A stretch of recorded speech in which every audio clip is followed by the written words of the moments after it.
So Marcus, obviously yesterday Buckie Thistle down at Celtic Park. Give us your reflections on the day itself.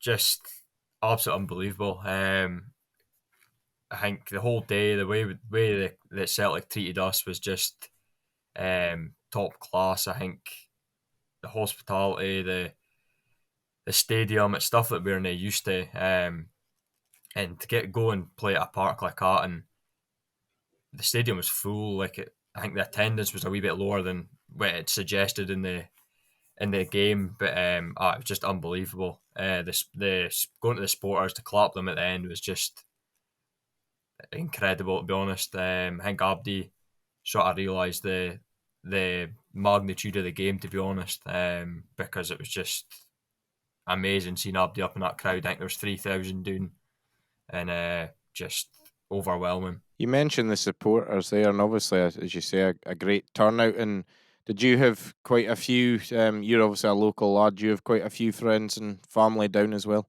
I think I had about probably between 30 and 40. A lot of my family was doing. I think my dad's side, he's got a couple of cousins that was coming to the game for Fife and that, so they were there. And then a lot of my mates was doing with it, and they brought their misses and that, so it was their first time, first game for, I think it was for Buckie as well, to be fair, and first time being at a stadium like that. So I think they got a wee bit of shock, to be honest, but they all enjoyed their day.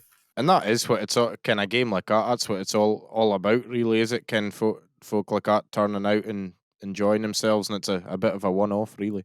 100%. I think that's what made it even better for me. I think seeing folk that I wouldn't tend to see at a game come down and really enjoy themselves and show their support meant everything. Like this whole week, the past week, the build up to the game, staying in Buckie, I've seen everything. I've been stopped by everybody and meant a good luck wishes we've had and stuff like that. It was brilliant. And then yesterday, seeing everybody doing and the noise that they were making, and can at times they were out singing Celtic, which is something I wouldn't say quite often, but that was the case. You could hear them, hail game, and like I say, after the game was just unbelievable.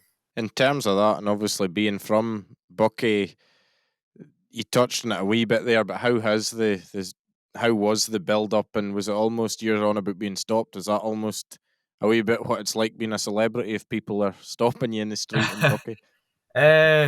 I don't think I'd be able to cope with it if I was a celebrity, to be honest. It's a hard thing for us because I think we're not media trained or anything like you are at Celtic and that. So when you're getting interviews all the time and stuff that we've maybe coped with quite well for doing it for the first time for a lot of us, especially myself. I'm not really a fan of doing stuff like that, but like the size of the game, it was always got to happen. Like we had ITV up and that in the tune, and I think a few arses collapsed there. But I was going to say this morning when you were on this morning, it sounded like quite a nervy experience. Was it? Somebody else told me.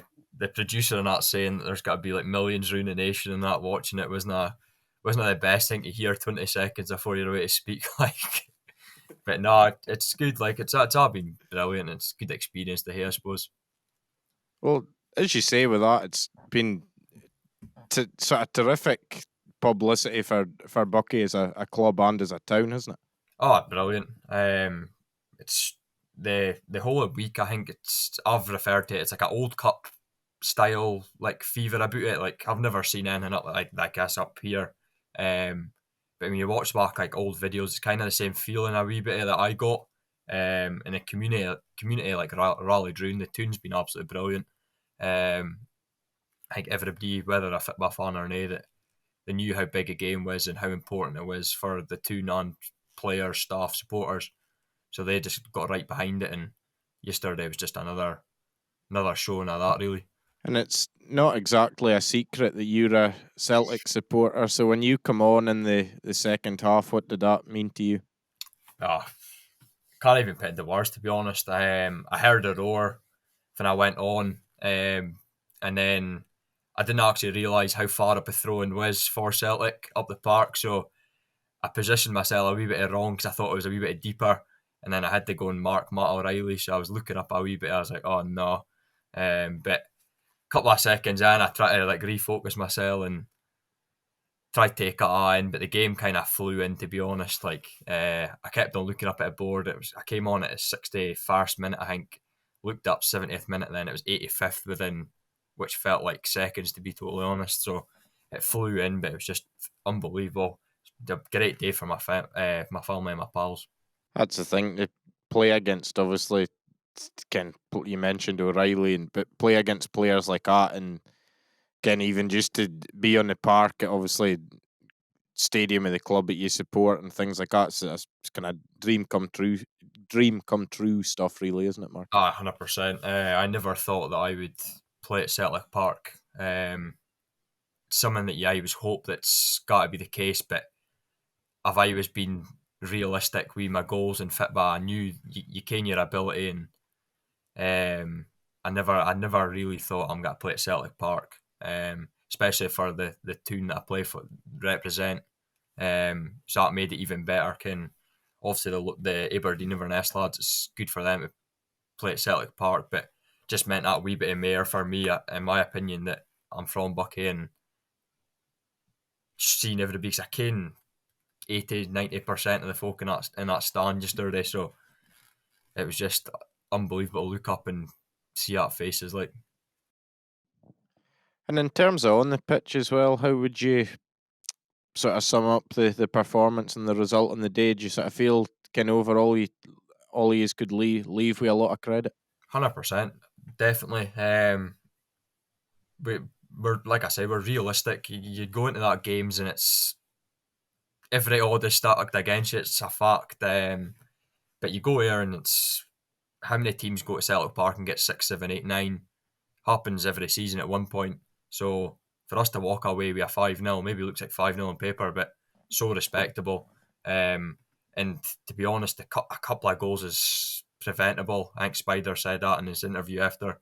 But that's what they can do. You can just rip you apart in seconds. So to walk away with a 5-0 was just, it's respectable. Because just lastly with that, because I thought as well, first half especially, they were certainly at it, weren't they? They did play well, Celtic. Aye, I think Abada looked really sharp. I think he was causing a lot of problems. O'Reilly runners off a midfield. I think that's the biggest thing that we could take away. The movement off the bar for Celtic was just, you're watching it for the side, because obviously you watch it in the stand, you notice it in the stand, but when you're up aside them, the movement and the communication between everybody in that part for Celtic's just, I was about to say next level, it's probably 10 levels above. It's you're trying to keep up and it's so hard, so it makes it even better that it was only 5, because how hard it is. It's such a shift. Well, that's been great to chat to you, Marcus, about obviously Buckie's experience at Celtic Park, and we're glad that everyone enjoyed their day and everything. So thank you for coming on and chatting to us about it on Highland League Weekly.